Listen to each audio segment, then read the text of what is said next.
अष्टलक्ष्मी मम गृहधनम् पुरय पुरय नमः।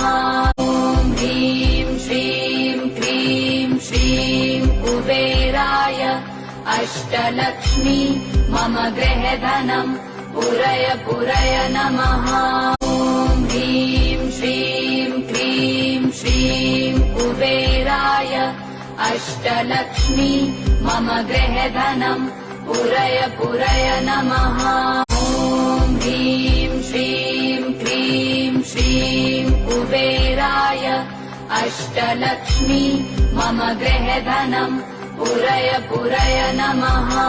ॐ ह्रीं श्रीं क्रीं श्रीं कुबेराय अष्टलक्ष्मी मम गृहधनम् पुरय पुरय नमः।